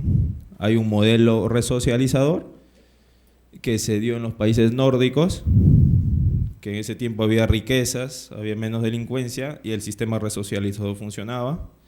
Eso, el modelo fue copiado por Estados Unidos y el Reino Unido, pero no funcionó, donde se entendía como un deber, ¿no? O sea, un deber del ciudadano. Ahí se decía, el Estado decía, tú delincuente eres afortunado y te voy a resocializar.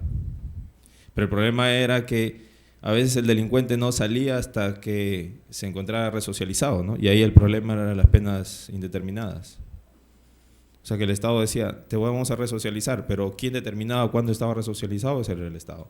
O sea, era entendido como un deber que el Estado debía resocializar al delincuente. Después tuvo muchos problemas. En Estados Unidos tuvieron muchos problemas con el modelo resocializador, que también lo copiamos en el código, tenemos hasta ahora en el Código Penal, y tuvieron muchos problemas que no se podían resocializar y que era una imposición arbitraria del Estado, hasta que después nació otro modelo, el abolicionista, que nace a consecuencia del fracaso del modelo resocializador, y con el auge de la criminalidad crítica, ¿no? De la criminología crítica, ¿no? Porque la criminología crítica decía que el delincuente no es producto de la realidad, o sea, no es el reflejo de la realidad. Decía que el delito es una creación de las instituciones sociales y el delincuente también. Por eso había ahí problemas, y dice que el abolicionismo decía que, por ejemplo, hay una frase de Niels Christie, que falleció este año, que es uno de los grandes criminólogos, que él decía que la sociedad misma debe resolver sus problemas, y lo que hace el derecho penal es sustraer esos conflictos sociales, ¿no? O sea, son conflictos sociales y que yo lo llevo a un tercero. ¿Por qué yo lo tengo que llevar a un tercero? Sino que ellos decían que debería resolverlo yo mismo, ¿no? Es una de las ideas del abolicionismo. Estoy pasando rápido para ubicarnos en el contexto. Después viene el modelo garantista. Después de que fracasa el modelo abolicionista, viene el modelo garantista, que en sí no es un modelo, el modelo garantista, que de gran influencia que ha tenido en nuestros países, de la influencia italiana con Ferrajoli, pero no es un modelo garantista porque no establece modelos de prevención del delito, sino que establece garantías. Por eso, a mi modo de ver, no es establecido, no puede entenderse como un modelo de política criminal. Y después viene el famoso modelo de seguridad ciudadana, ¿no?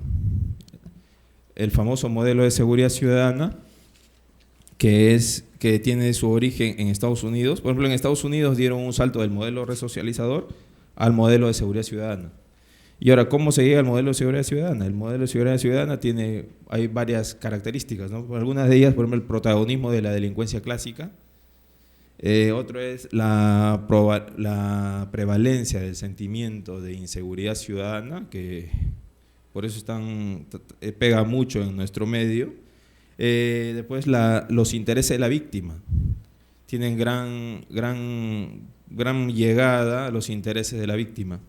El populismo, y una cosa muy importante, que en la seguridad ciudadana lo que había en el modelo resocializador era que se daba gran importancia a la opinión de los expertos. En el modelo de seguridad ciudadana, la opinión de los expertos queda desacreditada, porque vale más la opinión social, o sea, se busca la opinión de un lego de la sociedad. Y hay más participación de la sociedad frente a la delincuencia, ¿no? Esa es una de las características del modelo de seguridad ciudadana que rige actualmente en Estados Unidos, en Europa, rige en muchos países, en el Perú, en toda Latinoamérica. Por eso tenemos la sobrecriminalización y todos esos productos. Y después hay no voy a entrar mucho, después hay hay un modelo bienestarista, que eso, por ejemplo, lo va a desarrollar en el congreso que ahí va a haber en la San Martín el 30 y el 1, Díaz Ripollés, que es el impulsor de esta teoría, pero es más que todo para ubicarnos en el contexto político criminal. Ahora,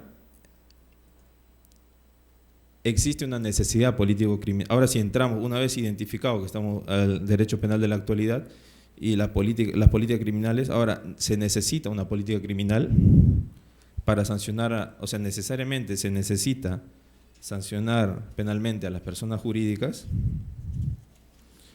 Aquí se dice, o sea, es una gran discusión, ¿no? Y más en nuestro derecho, que tenemos gran influencia garantista, lo primero que uno diría es que no. Si a mí me preguntaban hace algunos meses, yo también hubiese dicho que no. Por eso es que la visión debe ser garantista.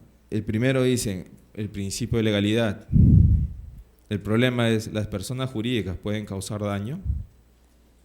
El principio de lesividad, o sea, se sanciona para que un delito, para que una conducta prohibida sea delito, debe cumplir con el principio de lesividad, es decir, lesionar o poner en peligro un bien jurídico. Ahora, las personas jurídicas causan daño.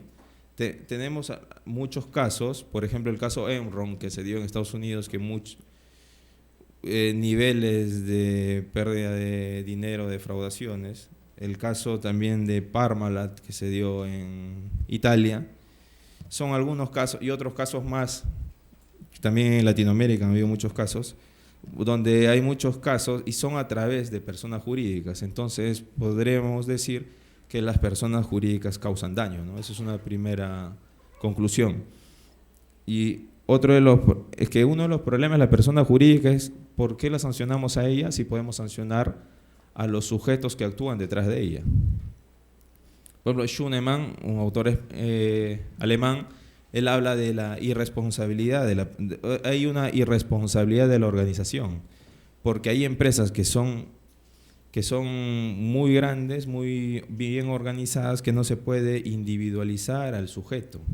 Y nosotros tenemos un derecho penal individual, tenemos que individualizar al sujeto para poder imputarlo. Y hay organizaciones, hay empresas muy grandes que no se puede determinar quién es el sujeto que cometió el delito, porque tenemos en este desarrollo industrial de la sociedad de riesgo, tenemos una gran división de funciones y el mando o el poder de decisión a veces no se sabe quién lo tiene. Por eso se dice, una de las alternativas es que si no puedes al sujeto, imputa al organismo, ¿no? A la persona jurídica. Y otro de los problemas es el principio de fragmentariedad, que se dice, ¿no? O sea, el principio de fragmentariedad, en las universidades nos dicen el principio de fragmentariedad, que es una de las expresiones del garantismo, que es limitador, ¿no? ¿Para qué sancionar a la persona jurídica si tenemos al derecho administrativo, ¿no? ¿Para qué sancionar penalmente si tenemos el derecho administrativo? Que en muchos casos las sanciones son muy, muy altas, con mucho dinero, y dicen ¿para qué? Dicen que el derecho penal debe guardarse por la gran fuerza coercitiva que debe guardarse para los daños más graves para la sociedad. Ese es otro de los problemas, ¿no? Que es limitativo, ¿no? Otro es el principio de proporcionalidad de las penas, ¿no? O también de nueva responsabilidad por el hecho propio. Es decir, si es que es el sujeto quien comete el delito, ¿por qué la persona jurídica va a responder? Eso sería que estaría respondiendo por el hecho de otro. Si la persona jurídica es quien comete el delito, el gerente, el administrador, el directivo, comete el delito, ¿por qué va a responder la empresa si aquella no cometió el delito? Se estaría responsabilizando, se dice, por el actuar de otro, ¿no? Y no por el hecho propio. Esos son uno de los problemas en los principios. Aquí, en cuanto a las sanciones administrativas, en España hubo un caso, hay un caso emblemático que es una sentencia del Tribunal Constitucional, la 246 del 91, donde expresamente habla sobre la responsabilidad directa de la persona jurídica, ¿no? O sea, dice que administrativamente se puede sancionar directamente a la persona jurídica, y además se señala que se aplica el principio de culpabilidad y los criterios del derecho penal, ¿no? O sea, los principios de culpabilidad son aplicados también en el derecho administrativo, como todos los demás criterios del derecho penal. Por eso es que muchos autores dicen que si se aplica en el derecho administrativo, ya que un paso más es aplicarlo al derecho penal, porque se aplican los mismos criterios. Por eso se habla de una responsabilidad directa en ese caso.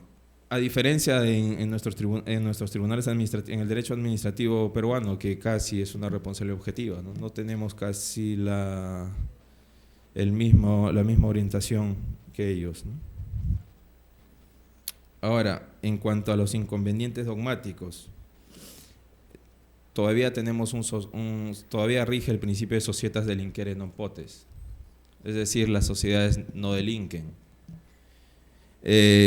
Y el problema que se dice, si vamos a los manuales, por ejemplo, del profesor Villavicencio, todavía en los manuales y en otros manuales dice cuáles son las implicancias, ¿no? ¿Por qué no puede?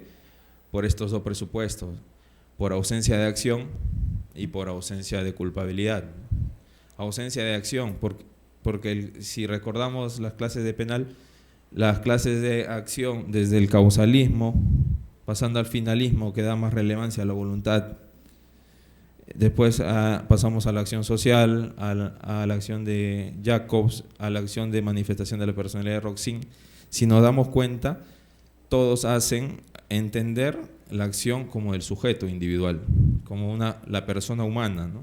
Como que es una acción voluntaria. No hablan de una persona jurídica, ¿no? Siempre hablan de una voluntad humana, ¿no? Y más, por ejemplo, en el planteamiento de Roxin, que habla de una manifestación de la personalidad, ¿no? Que dice que es una voluntad humana. Es por eso que se encuentran muchos problemas con la acción. Y otro de los puntos es que la ausencia de culpabilidad, ¿no? Por ejemplo, la ausencia de culpabilidad, los elementos de la culpabilidad no pueden ser aplicados a la persona jurídica. Se dice cómo la persona jurídica puede tener imputabilidad, que el primer elemento es la culpabilidad, o conocimiento de la antijuricidad, cómo una persona jurídica puede conocer que tal hecho es un delito o tal acto es un delito, o cómo puedes exigir el cumplimiento, o sea, cómo se puede dar la exigibilidad de la persona jurídica. Es por eso que también hay problemas en la culpabilidad. Estos son los problemas dogmáticos. Y ahora, en la doctrina existen dos grandes modelos, que podemos decir tres, pero principalmente dos grandes modelos que tratan de superar estos problemas, ¿no? Tanto político-criminales como dogmáticos. El primero es el sistema vicarial, ¿no? O de heteroresponsabilidad. Esto tiene gran influencia anglosajona, donde aquí se dice cómo responde la persona jurídica. Existe una transferencia de culpabilidad del sujeto a la persona jurídica. Es como la figura del actuar por otro, pero al revés. O sea, actúa la persona jurídica y esa actuación de la persona jurídica, esa comisión del delito de la persona jurídica, le es transferida a la persona natural o física. ¿Y por qué se hace esto? ¿Por qué se crea este modelo? Porque los que siguen esta tendencia, por ejemplo Tiedemann, creen que la persona jurídica no puede tener culpabilidad. Porque dicen, si la persona no puede, como no encuentran solución al problema de la culpabilidad, porque dicen que la culpabilidad es solo de la persona individual, y como no podemos establecerle culpabilidad a la persona jurídica, ¿qué hacemos? Le trasladamos la responsabilidad de su representante o de las personas jurídicas que actúan por él. Por eso que se habla de un hecho de conexión, que tiene que haber, o sea, un hecho de conexión entre la persona física y esta a su vez hace responder a la persona jurídica. El problema que aquí la crítica fundamental es, que también comparto, que se estaría haciendo responder, se estaría afectando el principio de responsabilidad por el hecho propio, porque la persona jurídica no estaría respondiendo por su propio hecho, por su propia culpabilidad, sino estaría respondiendo por el hecho del otro, de su representante. Ese es uno de los grandes problemas. Después existe, y por eso tratando de superar esto, tratando de desvincularse, o sea, lo que aquí se trata es de desvincular, en la segunda posición de autorresponsabilidad, se trata de desvincular la actuación, el ámbito de competencia de la persona jurídica y de la persona física. Aquí se dice que la persona jurídica responde por su propio hecho, por su propia culpabilidad. Aquí lo que se trata de fundamentar es un concepto de acción propia de la persona jurídica y un concepto de culpabilidad propio de la persona, también de la persona jurídica. Y en la doctrina, la tesis más fuerte en este ámbito, quien ha tratado de orientar una nueva teoría del delito orientada distinta a la teoría de las personas naturales, ha sido Heine, un alemán, que él habla de una culpabilidad por conducción debida o por una conducción defectuosa de la empresa, que dice que la culpabilidad tiene que darse sistemáticamente para que se pueda hablar de una imputación en ese caso. Y después hay un español, Gómez Jara, que también ha tenido una idea que habla de una culpabilidad constructivista basada en su maestro Jacobs, que habla de es una suerte que dice que la sociedad, la empresa se vuelve, hay momentos en que la empresa es tan grande, el funcionamiento se vuelve automático, que se vuelve en un ente autopoyético, es decir, se autorreproduce. Y por tanto, en ese momento es que llega una desvinculación de la persona física y actúa independientemente. Por ejemplo, si vemos las grandes empresas, donde a veces uno no sabe de quién es la persona que lo maneja, empresas gigantes donde no se puede determinar, en esos casos se daría, ¿no?, que funcionan de manera independiente. Bueno, estas son las dos tesis. Y después está Mirpuch, que es español, que él habla sobre hay una orientación que dice que es una tercera vía. Se orienta a una tercera vía. Dice que la responsabilidad de la persona jurídica debe ser atendida en una tercera vía, así como los inimputables, pero no a través del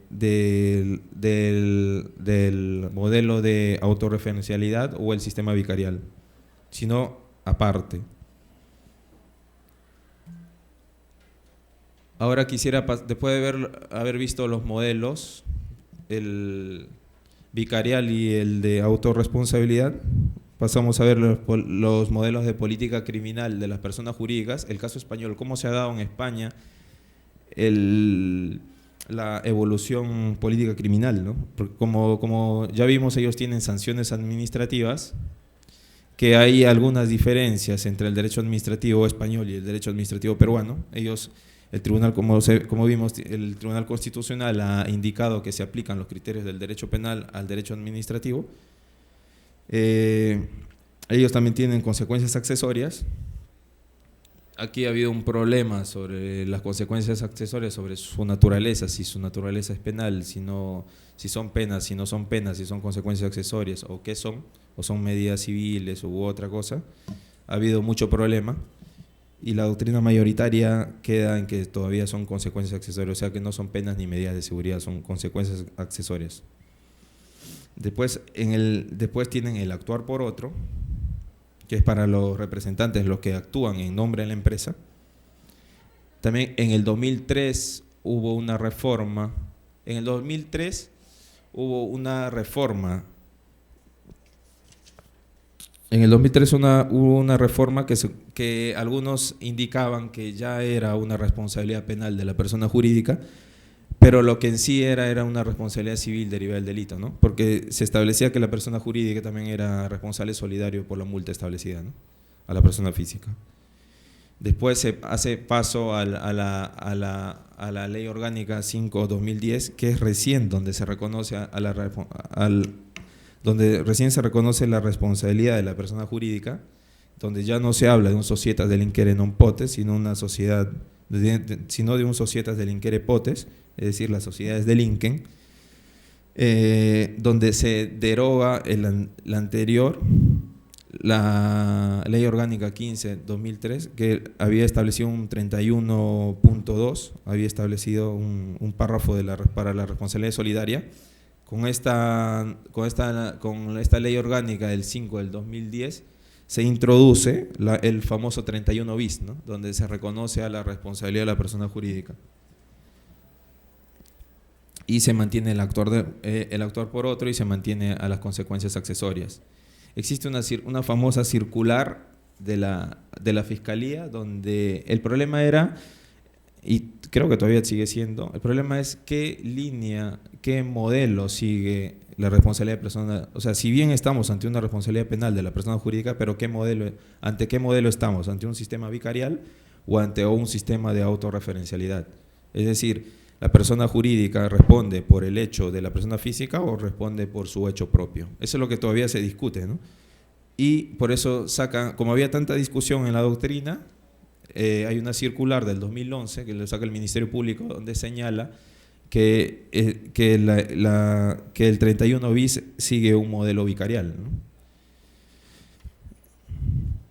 Después, las características, ¿no? ¿Cuáles las características que tiene, ¿no? Que, por ejemplo, el 31 bis dice que que el delito sea cometido por las personas con capacidad de decisión. Es decir, si observamos, sigue claramente un sistema vicarial. Pues dice, se requiere que el delito sea cometido por personas con capacidad de decisión. O sea, se responde por la comisión de la persona jurídica. O sea, la persona jurídica responde porque el sujeto cometió un delito, porque la persona natural cometió el delito. También dice que la conducta se dé dentro del marco de las funciones. O sea, el representante tiene que haber actuado dentro de sus funciones, en provecho de la persona jurídica.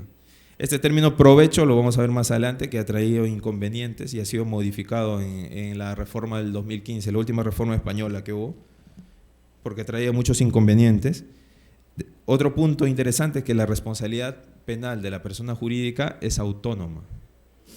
O sea, ¿qué quiere decir esto? Que si la persona jurídica responde penalmente, eso no quiere decir que la persona natural va a ser excluida de responsabilidad. Van a responder los dos, tanto su representante o la persona física con poder de decisión que comete el delito en provecho de la empresa, como también la empresa. Y ahora, no es necesario que se condene a la persona física para que se condene a la persona jurídica. Ni siquiera es necesario identificar a la persona jurídica. O sea, basta con la posibilidad que se diga que hubo una persona que cometió un delito. No es necesario identificar.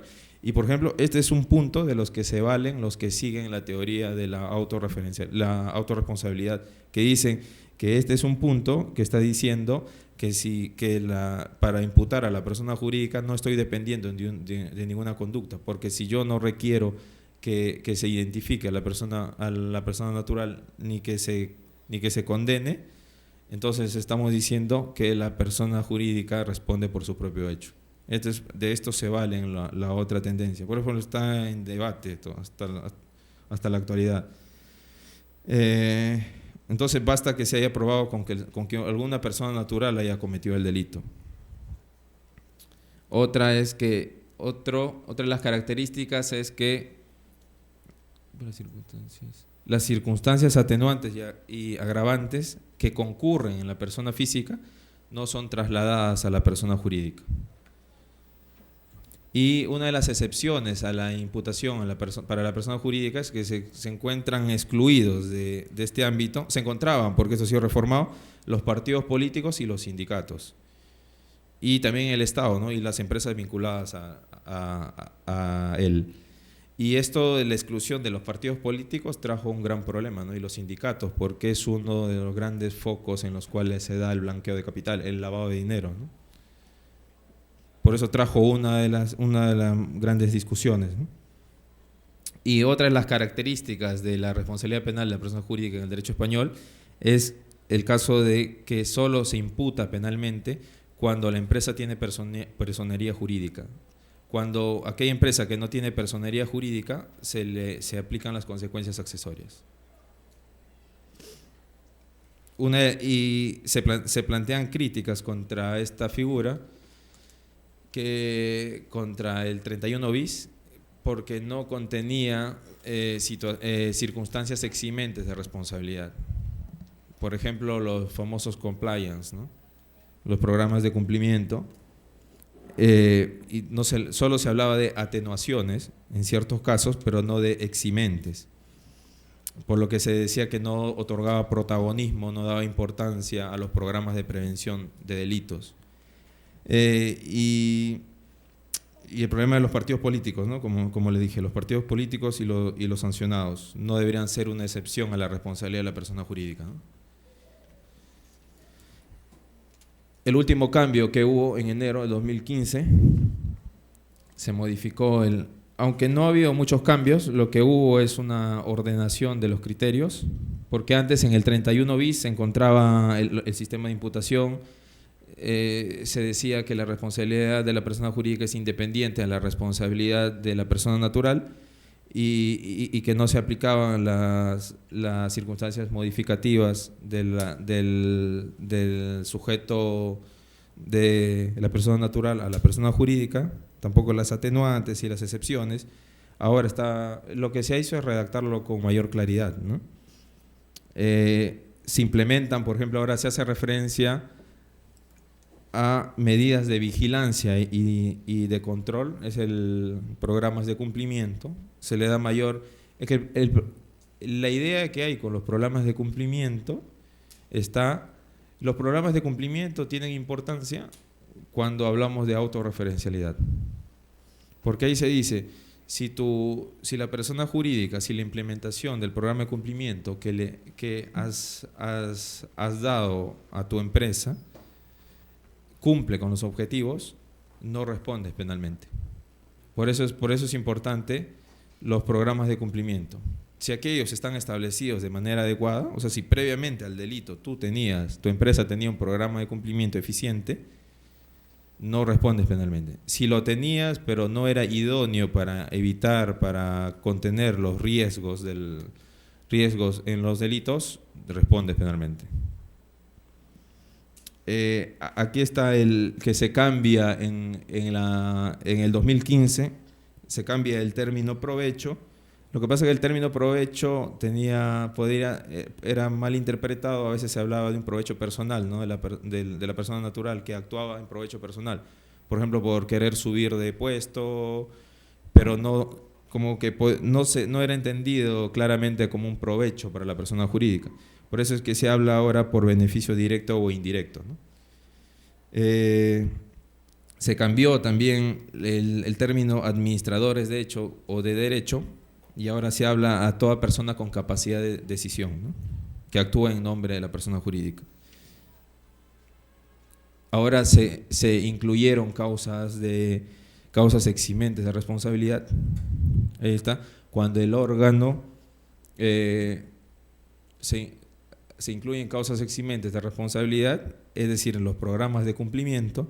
Por eso es que algunos autores señalan que si bien el primer párrafo dice que se sanciona a la persona jurídica por la actuación, por la comisión que la persona natural, por la actuación delictiva de la persona natural, pero esto, al eximirse la responsabilidad penal de la persona jurídica, si eximen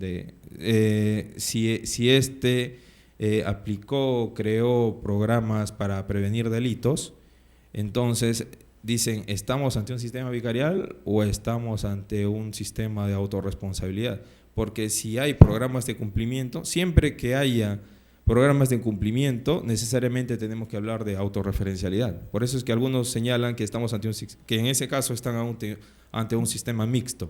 Porque dicen, en el primer caso estamos ante el vicarial y en el segundo, en las eximentes, están ante la autorreferencialidad. Porque lo que pasa es que las eximentes, si se exime por los programas de cumplimiento para evitar delitos, es una característica innata del sistema del modelo autorreferencial. Y también se habla de los supervisores, o sea, las personas encargadas de supervisar esos programas de cumplimiento, los famosos oficiales de cumplimiento, que ahora hay todo un rollo por si ellos tienen la posición de garante o no.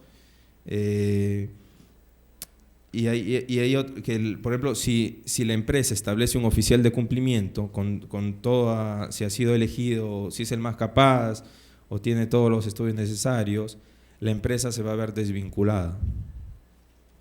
Por ejemplo, la persona en ese caso no va a responder. o cuando los autores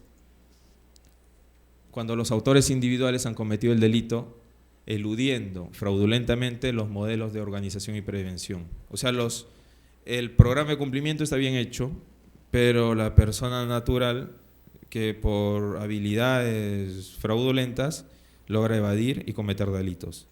En ese caso la persona jurídica estaría exenta, ¿no?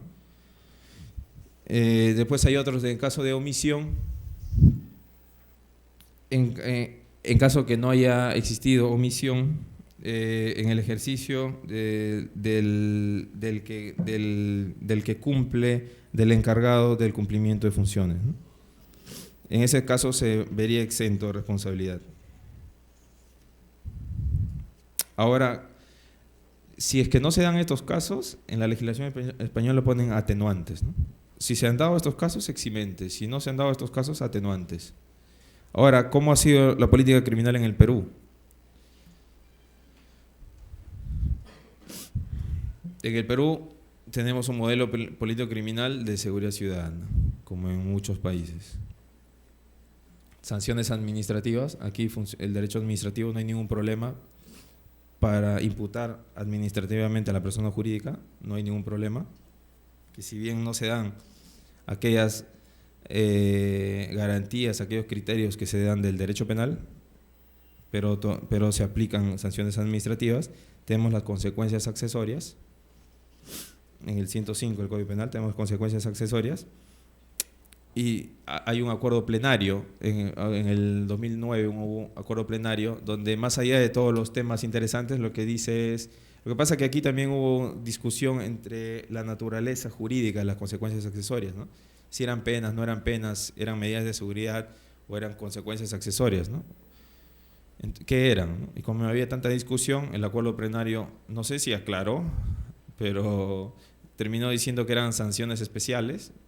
Yo entiendo que habrá querido decir que son penas especiales, con lo cual estaría diciendo que se podría imputar a la persona jurídica, pero dice que son sanciones especiales, que no ha aclarado mucho. También tenemos el actuar por otro, o sea, la persona se imputa, en el mismo caso del español, se imputa por la actuación, o sea, como no se puede imputar a la persona jurídica, se imputa a su representante, ¿no? Como vemos, todavía existe un societas delinquere non potes. Y ante esto existe un proyecto del Código Penal que el encargado, el director, el doctor Villavicencio, donde se pretende cambiar este aforismo latino, donde se pretende orientarlo hacia el societas delinquere potes, donde se habla ya de una responsabilidad de una persona jurídica. Por ejemplo, en el proyecto del Código Penal, ya en el artículo 35, ya se habla de una responsabilidad de la persona jurídica, donde señalan el punto, dice que las personas jurídicas son penalmente responsables, ¿no? Punto A, de los delitos que en su nombre o por cuenta de ellas y en su provecho, todavía siguen con el término provecho, que como vimos ha habido muchos problemas en la legislación española, cometan sus administradores de hecho o derecho. También se mantiene los términos administradores de hecho o derecho, que ha sido modificado, como han visto en la última reforma del 2015 en España. Y si observamos el punto A, claramente estamos ante un sistema vicarial, ¿no? Porque se dice que los delitos que en su nombre cometan, o sea, se está hablando que la persona natural comete el delito y no la persona jurídica de manera directa. Entonces, para imputar a la persona jurídica, la persona natural tiene que haber cometido el delito en su nombre, ¿no? Esta es una de las mayores, una de las más relevantes. Después se habla en el artículo 30, lo que pasa es que es un montón, he tratado de reducirlo. En el artículo 36 se habla de la responsabilidad jurídica y la responsabilidad de la persona natural. Se dice que son independientes, ¿no? O sea, lo que también se dice en el sistema español, que la imputación, porque la imputación de la responsabilidad penal de la persona jurídica es autónoma e independiente de la responsabilidad de la persona natural. O sea, que si yo imputo a una persona jurídica, también puedo imputar, por ejemplo, a su representante, ¿no? No quiere decir que si yo imputo a la persona jurídica, su representante va a quedar exento de responsabilidad por eso, ¿no? Después en el artículo 37 también se habla de una inaplicabilidad de la responsabilidad penal de las personas jurídicas. Por ejemplo, aquí no han quedado excluidos los sindicatos ni los partidos políticos, como el problema que hubo en España.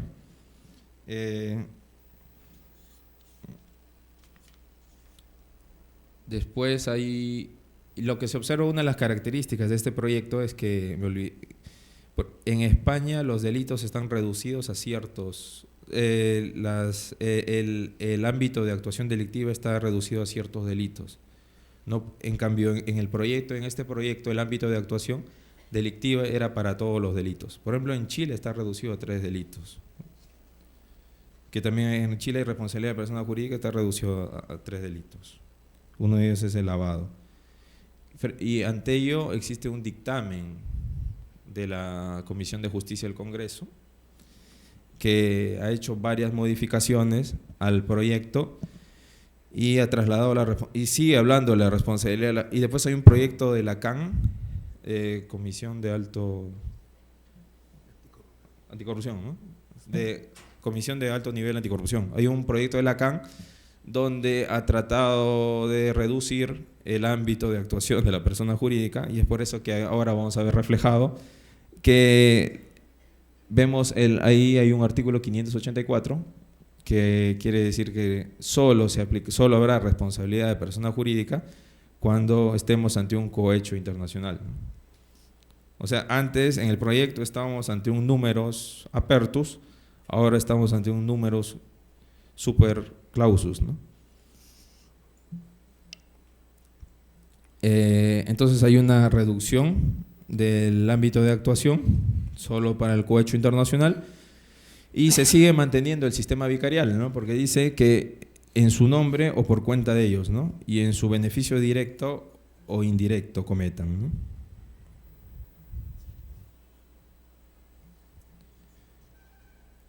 Y otra de las características, y también el dictamen excluye este artículo. Excluye el artículo 37, la inaplicabilidad de las personas jurídicas, de la responsabilidad de las personas jurídicas.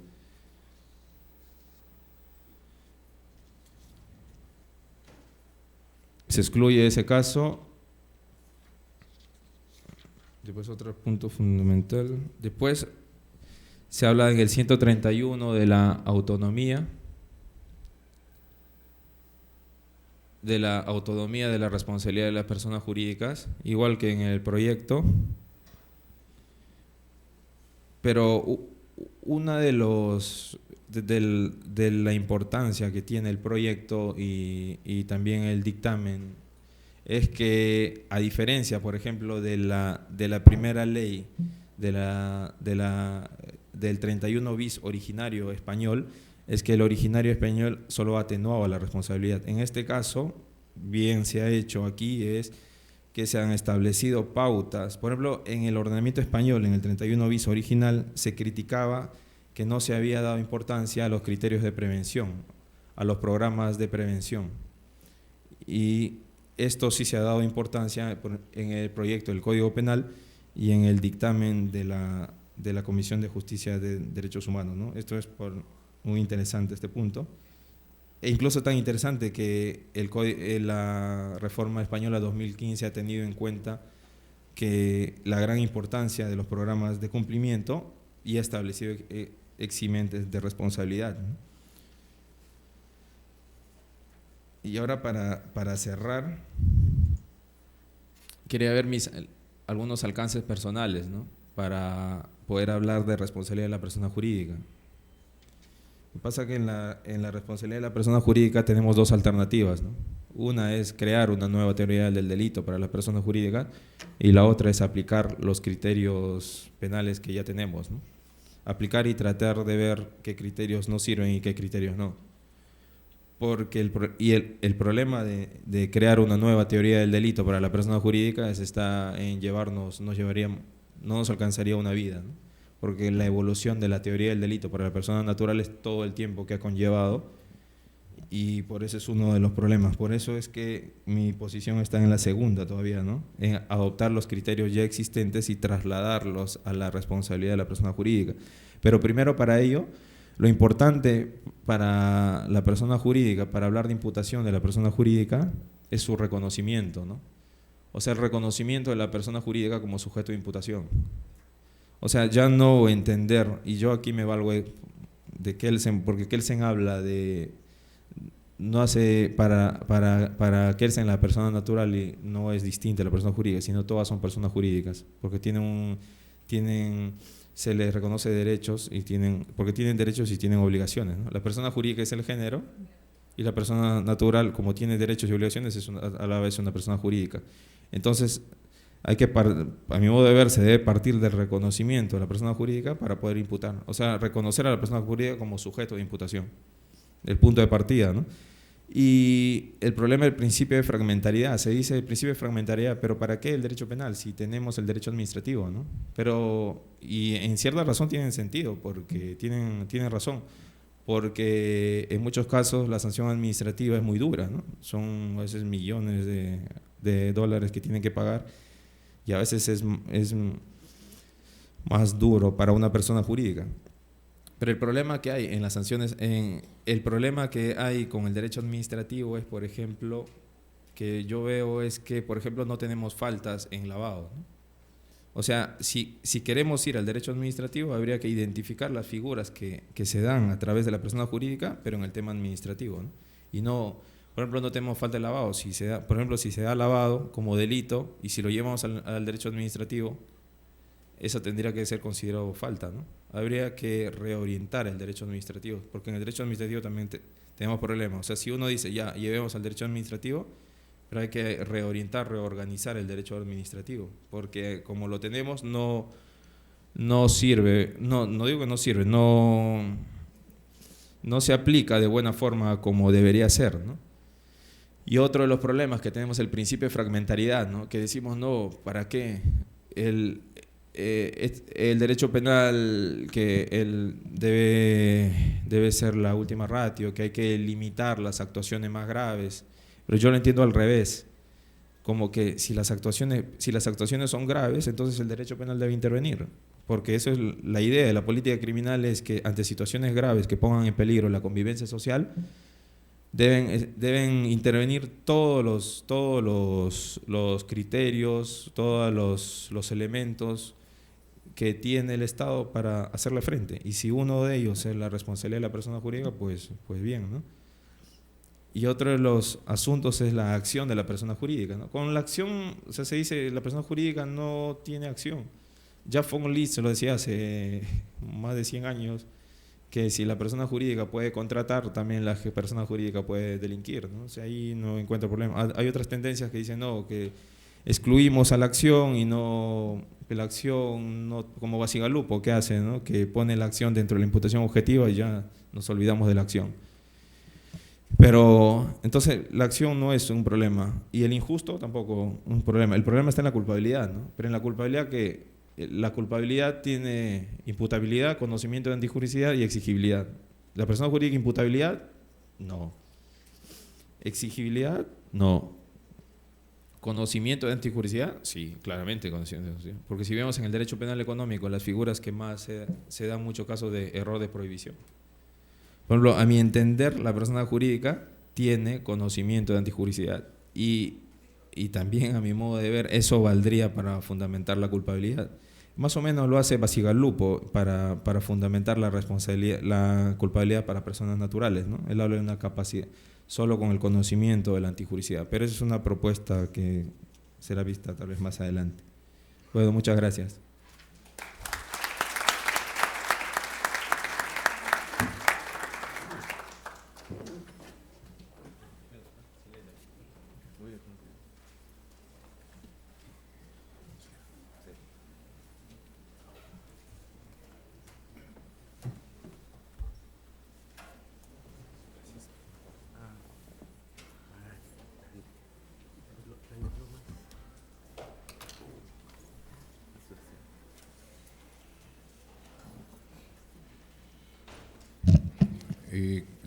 bueno, ya dando fin al evento académico de esta noche, se va a proceder a hacer entrega de diplomas de reconocimiento a los expositores que nos han acompañado. En principio, se va a entregar diploma de reconocimiento al doctor José Antonio Neira Flores por su participación como expositor en la noche del día de hoy.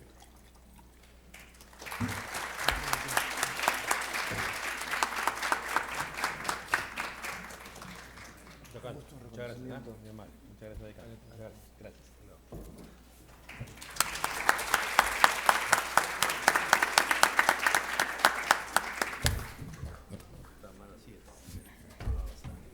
Asimismo, también el señor decano entregará diploma de reconocimiento al doctor Juan Carrión Díaz por su exposición en el presente evento académico.